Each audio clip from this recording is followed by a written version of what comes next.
একই সাথে সংসদ ও রাজপথে থেকে জামায়াতে ইসলামী তাদের আন্দোলন চালিয়ে যাবে বলে জানিয়েছেন দলটির সহকারী সেক্রেটারি জেনারেল হামিদুর রহমান আজাদ।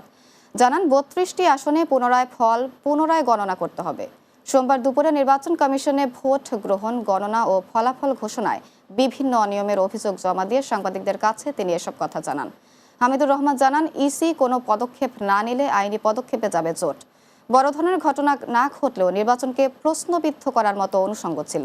তড়িঘড়ি করে গ্যাজেট প্রকাশের পেছনে অন্য কারণ আছে কিনা খতিয়ে দেখা প্রয়োজন বলেও জানান তিনি।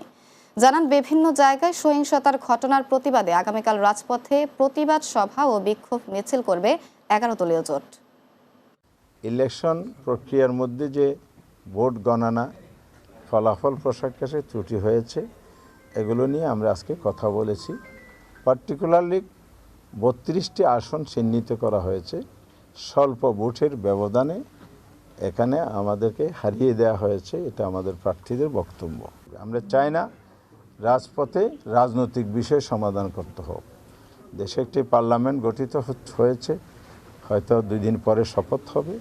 সেই পার্লামেন্টে রাজনীতির সকল আলোচনার কেন্দ্রবিন্দু হোক, এটাই গণতন্ত্রের রেওয়াজ, পলিটিক্যাল কালচার নতুন দ্বারা আমরা তৈরি করতে চাই।